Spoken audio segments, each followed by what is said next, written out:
Engineering mathematics two parallel lines. Straight line ಒಳಗಿಂದ ಇವತ್ತಿಂದ ಇನ್ನೊಂದು ಟಾಪಿಕ್ ಏನಂತಂದ್ರೆ parallel lines. First given equation ನಮ್ಮ ಸ್ಟ್ರೇಟ್ ಲೈನ್ ಜನರಲ್ ಇಕ್ವೇಷನ್ ಏನಂತ ಎಲ್ಲರಿಗೂ ಗೊತ್ತೈತಿ. ಅದು AX + BY + C = 0.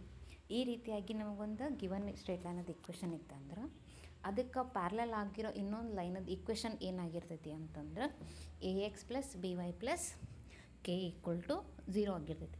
ಇಲ್ಲಿ ಪ್ಯಾರಲಲ್ ಲೈನ್ ಒಳಗೆ ಯಾವಾಗಲೂ ಕಾನ್ಸ್ಟೆಂಟ್ ಅಷ್ಟು ಚೇಂಜ್ ಆಕೈತಿ, ಉಳ್ಕಿದ್ದು X ಕೊಯಿಫಿಷಿಯಂಟ್ ಮತ್ತು Y ಕೊಯಿಫಿಷಿಯಂಟ್ ಸೇಮ್ ಇರ್ತಾವೆ. ಸೊ ಹಾಗಂದ್ರೆ ಈ ರೀತಿ ಈಕ್ವೇಷನನ್ನು ನಾವು ಹೆಂಗೆ ಕಂಡುಹಿಡಿಬೇಕಪ್ಪ, ಅದಕ್ಕೆ ಸ್ಟೆಪ್ಸ್ ಫಸ್ಟ್ ಏನು ಮಾಡ್ಬೇಕಂತಂದ್ರೆ ಕೊಟ್ಟಿರ್ತಕ್ಕಂಥ ಈಕ್ವೇಷನ್ ಒಳಗೆ ಕಾನ್ಸ್ಟೆಂಟನ್ನು ನಾವು ಏನು ಮಾಡಬೇಕು, ಕೇಲಿ ರಿಪ್ಲೇಸ್ ಮಾಡಬೇಕು. ರಿಪ್ಲೇಸ್ ಮಾಡಿದ್ಮೇಲೆ ಅವಾಗ ನಮಗೊಂದು AX + BY + K = 0 ಅಂಥೇಳಿ ಒಂದು ಈಕ್ವೇಷನ್ ಬರುತ್ತೆ. ಆ ಈಕ್ವೇಷನ್ ಏನಾಗಿರ್ತೈತಿ, ಗಿವನ್ ಕೊಟ್ಟಿರೋ ಒಂದು ಪಾಯಿಂಟಿಂದ ಪಾಸ್ ಆಗಿರ್ತೈತಿ. ಅವಾಗ ನಾವೇನು ಮಾಡ್ತೀವಿ, X ಆ್ಯಂಡ್ Y ವ್ಯಾಲ್ಯೂ ಒಳಗೆ ಆ ಕೊಟ್ಟಿರ್ತಕ್ಕಂಥ ಪಾಯಿಂಟನ್ನು ಸಬ್ಸ್ಟಿಟ್ಯೂಟ್ ಮಾಡಿ K ವ್ಯಾಲ್ಯೂವನ್ನು ಕಂಡುಹಿಡಿತೀವಿ. ಸೊ ಅವಾಗ ಏನು ಮಾಡ್ತೀವಿ, solve for the K. So ಆಮೇಲೆ ನಾವೇನು ಮಾಡ್ತೀವಿ ಅಂತಂದ್ರೆ ಆ ಬಂದಿರೋ ಆನ್ಸರನ್ನು ಇಕ್ವೇಷನ್ 1 ಅಂತಂದ್ರೆ ನಾವೇನು K ಅಂತ ರಿಪ್ಲೇಸ್ ಮಾಡಿರ್ತೀವಿ ಅಲ್ಲಿ ಹಾಕಿದ್ವಿ ಅಂತಂದ್ರೆ ಫೈನಲ್ ಆಗಿ ಬರೋ ಆನ್ಸರ್ ಏನಾಗಿರ್ತೈತಿ ಅಂತಂದ್ರೆ ನಮ್ಮದು ಪ್ಯಾರಲಲ್ ಲೈನ್ ಆಗಿರ್ತೈತಿ. First example, find the equation of the straight line parallel to the line X + 4y - 6 = 0 and passing through the point 2, 5. So ಇಲ್ಲಿ ಆಲ್ರೆಡಿ ಒಂದು ಇಕ್ವೇಷನ್ ಕೊಟ್ಟಾರ. ಆ ಇಕ್ವೇಷನ್ ಏನಂತಂದ್ರೆ X + 4y - 6 = 0. ನಮಗೆ ಆಲ್ರೆಡಿ ಗೊತ್ತೈತಿ ಒಂದು ಇಕ್ವೇಷನ್, ಒಂದು ಸ್ಟ್ರೇಟ್ ಲೈನದ ಇಕ್ವೇಷನ್ ಪ್ಯಾರಲಲ್ ಲೈನ್ ಯಾವ ರೀತಿ ಆಗಿರ್ತೈತಿ ಅಂತಂದ್ರೆ ಆ ಕೊಟ್ಟಿರ್ತಕ್ಕಂಥ ಕಾನ್ಸ್ಟೆಂಟನ್ನು ನಾವು ಯಾವುದ್ರಲ್ಲೇ ರಿಪ್ಲೇಸ್ ಮಾಡಬೇಕು, ಕೇಳಿ. So equation of the parallel line ಅವಾಗ ಏನಾಗ್ತೈತಿ, 3x + 4y + K = 0 ಆಗ್ತೈತಿ. ಇದನ್ನು ನಾವು ಏನಂತ ತೊಗೋತೀವಿ ಅಂತಂದ್ರೆ ಇಕ್ವೇಷನ್ 1 ಅಂತ ತೊಗೋತೀವಿ. ಈ ಇಕ್ವೇಷನ್ 1 ಏನಾಗ್ತೈತಿ ಅಂತಂದ್ರೆ ಒಂದು ಪಾಯಿಂಟ್ಲೇ ಪಾಸ್ ಆಗ್ತೈತಿ. ಅದು ಪಾಯಿಂಟ್ ಯಾವುದು ಅಂತಂದ್ರೆ 2, 5. Equation 1 passes through the point 2, 5. ಈ ಇಕ್ವೇಷನ್ 2, 5 ಪಾಯಿಂಟ್ಲೆ ಪಾಸ್ ಆಗ್ತೈತಿ ಅಂತಂದ್ರೆ ಆ X ಮತ್ತು Y ಜಾಗದೊಳಗೆ 2, 5 ಹಾಕಬೇಕು. 3 × 2 + 4 × 5 + K = 0. ಈ ಇಕ್ವೇಷನನ್ನು ಸಾಲ್ವ್ ಮಾಡಿದ್ವಿ ಅಂತಂದ್ರೆ ನಮಗೇನು ಬರ್ತೈತಿ, K = -26 ಬರ್ತೈತಿ. ಈ K = -26 ಇಕ್ವೇಷನ್ 1 ಒಳಗೆ ನಾವು ಸಬ್ಸ್ಟಿಟ್ಯೂಟ್ ಮಾಡಿದ್ವಿ ಅಂತಂದ್ರೆ ಅವಾಗ ನಮ್ಮ ಸ್ಟ್ರೇಟ್ ಲೈನದ ಇಕ್ವೇಷನ್ ಏನಾಗ್ತೈತಿ, 3x + 4y - 26 = 0. ಇದೇನಂತಂದ್ರೆ equation of the parallel line. ಇದನ್ನು 10 ಮಾರ್ಕ್ಸಿಗೆ ಕೇಳ್ತಾರೆ ಕ್ವಶನ್ಸನ್ನು. ಇದು very important concept. Next question, find the equation of the straight line parallel to the straight line 5x + 6y - 10 = 0 and passing through the point -3, 3. So ನಮ್ದು given straight line equation ಏನೈತಿ, 5x + 6y - 10 = 0 ಐತಿ. So ಇದಕ್ಕೆ parallel ಆಗಿರೋ ಲೈನದ equation ಏನಾಗುತ್ತೆ ಅಂತಂದ್ರೆ only constant ಟರ್ಮನ್ನು Cayley replace ಮಾಡಬೇಕು. 5x + 6y + K = 0 ಆಗ್ತೈತಿ. ಇದನ್ನು ಇಕ್ವೇಷನ್ 1 ಅಂತ ಕನ್ಸಿಡರ್ ಮಾಡ್ತೀವಿ. ಈ ಇಕ್ವೇಷನ್ 1 ಯಾವ ಪಾಯಿಂಟ್ಲೇ ಪಾಸ್ ಆಗ್ತೈತಿ ಅಂತಂದ್ರೆ -3, 3 ಪಾಯಿಂಟ್ಲೇ ಪಾಸ್ ಆಗ್ತೈತಿ. ಸೊ ಆವಾಗ ನಾವು ಇಲ್ಲಿ ವ್ಯಾಲ್ಯೂ ಹಾಕಿದ್ವಿ ಅಂತಂದ್ರೆ 5 × -3 + 6 × 3 + K = 0 ಆಗ್ತೈತಿ. Kಗೆ ನಾವು ಇದು ಇಕ್ವೇಷನನ್ನು ಸಾಲ್ವ್ ಮಾಡಿದ್ವಿ ಅಂತಂದ್ರೆ ನಮಗೆ K ವ್ಯಾಲ್ಯೂ ಏನು ಬರ್ತೈತಿ, K = -3 ಬರ್ತೈತಿ. ಈ K = -3 ಅಗೇನ್ ನಾವು ಇಕ್ವೇಷನ್ 1 ಒಳಗೆ ಹಾಕಿದ್ವಿ ಅಂತಂದ್ರೆ ಅವಾಗ ನಮ್ಗೆ ಆ ಇಕ್ವೇಷನ್ ಏನಾಗ್ತೈತಿ, 5x + 6y - 3 = 0.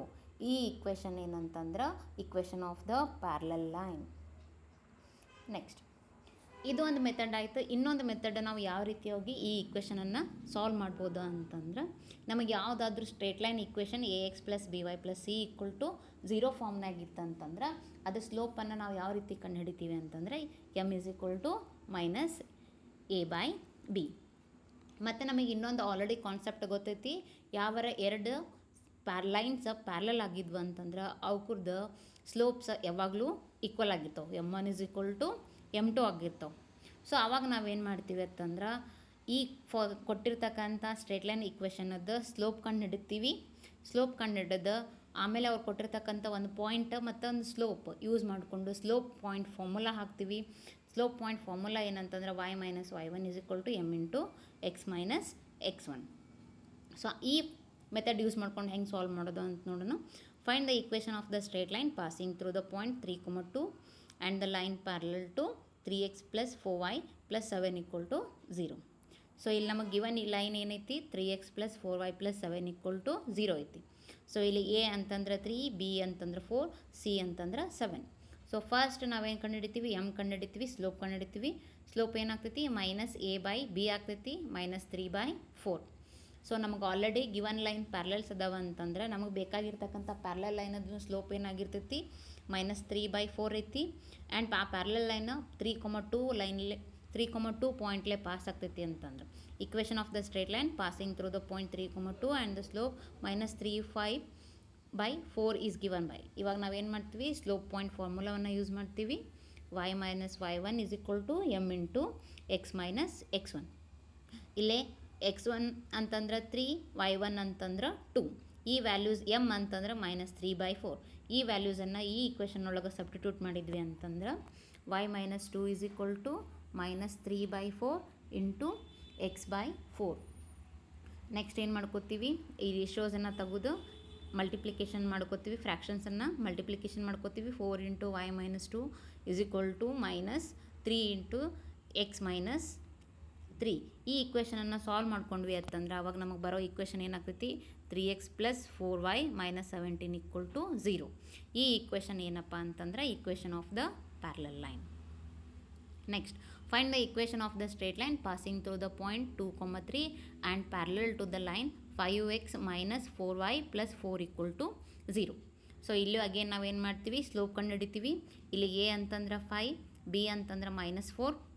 ಸೊ ಇಲ್ಲಿ ಮೈನಸ್ ಎ ಬೈ ಬಿ ಅಂತಂದ್ರೆ ಮೈನಸ್ 5 ಡಿವೈಡೆಡ್ ಬೈ ಮೈನಸ್ 4 ಆಗ್ತೈತಿ. ಮೈನಸ್ ಡಿವೈಡೆಡ್ ಬೈ ಮೈನಸ್ ಇತ್ತಂದ್ರೆ ಪ್ಲಸ್ ಆಗ್ತೈತಿ. ಅವಾಗ ನಮ್ಮ ಸ್ಲೋಪ್ ವ್ಯಾಲ್ಯೂ ಏನಾಗ್ತೈತಿ 5 ಡಿವೈಡೆಡ್ ಬೈ 4 ಆಗ್ತೈತಿ. Again equation of the straight line passing through the point 2, 3 and the slope 5/4 ಇತ್ತಂದ್ರೆ ಸ್ಲೋಪ್ ಪಾಯಿಂಟ್ ಫಾರ್ಮುಲಾ ಯೂಸ್ ಮಾಡ್ತೀವಿ.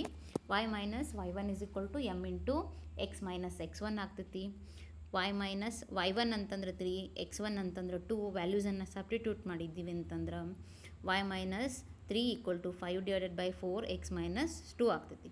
ಈ ಫ್ರ್ಯಾಕ್ಷನ್ಸನ್ನು ಮಲ್ಟಿಪ್ಲಿಕೇಶನ್ ಮಾಡಿದ್ವಿ ಅಂತಂದು ಸಿಂಪ್ಲಿಫೈ ಮಾಡಿದ್ವಿ ಅಂತಂದ್ರೆ 4 into y minus 3 is equal to 5 into X minus 2 ಆಗ್ತೈತಿ. ಸೊ ಆಮೇಲೆ ಈ ಇಕ್ವೇಷನನ್ನು ನಾವು ಸಿಂಪ್ಲಿಫೈ ಮಾಡಿದ್ವಿ ಅಂತಂದ್ರೆ ನಮಗೆ ಲಾಸ್ಟ್ನಾಗ ಬರೋ ಇಕ್ವೇಷನ್ ಏನಂತಂದ್ರೆ 5x minus 4y plus 2 equal to 0 is the equation of the parallel line. So ಇವು 3 ಕ್ವಶನ್ಸ್ ಅಸೈನ್ಮೆಂಟ್, ಇವನ್ನೆಲ್ಲರೂ ಮನೆಯಾಗ ಟ್ರೈ ಮಾಡಿರಿ. ಸೊ ಎಕ್ಸಾಮ್ ಟಿಪ್ಸ್ ಏನಪ್ಪ ಅಂತಂದ್ರೆ ಪ್ಯಾರಲಲ್ ಲೈನ್ಸ್ ಇದ್ವು ಅಂತಂದ್ರೆ ಆಲ್ವೇಸ್ ಅವಕ್ಕದ್ದು ಸ್ಲೋಪ್ ಯಾವಾಗಲೂ ಏನಾಗಿರ್ತೈತಿ ಸೇಮ್ ಇರ್ತೈತಿ. ಆವಾಗ ನೀವೇನು ಮಾಡ್ಬೋದು, ಸ್ಲೋಪ್ ಪಾಯಿಂಟ್ ಫಾರ್ಮುಲಾನ ಯೂಸ್ ಮಾಡಿಕೊಂಡು ಇನ್ನೊಂದು ಇಕ್ವೇಷನ್ ಅದು ಪ್ಯಾರಲಲ್ ಲೈನ್ ಕಂಡುಹಿಡಿಬೋದು. ಅಥವಾ replacing the constant by K ಮಾಡಿದ್ವಿ ಅಂತಂದ್ರೆ ಆ ರೀತಿಯೂ ಕೂಡ ನೀವೇನು ಮಾಡ್ಬೋದು, ಪ್ಯಾರಲಲ್ ಲೈನನ್ನು ಕಂಡುಹಿಡಿಬೋದು. ಈ ಎರಡೂ ಮೆಥಡನ್ನು ಟ್ರೈ ಮಾಡಿರಿ, ಪ್ರಾಕ್ಟೀಸ್ ಮಾಡಿರಿ. ನಿಮಗೆ ಯಾವ ಮೆಥಡ್ ಈಸಿ ಅನಿಸುತ್ತೆ ಆ ಮೆಥಡನ್ನು ಏನು ಮಾಡಿರಿ, ಫಾಲೋ ಮಾಡಿರಿ. Thank you.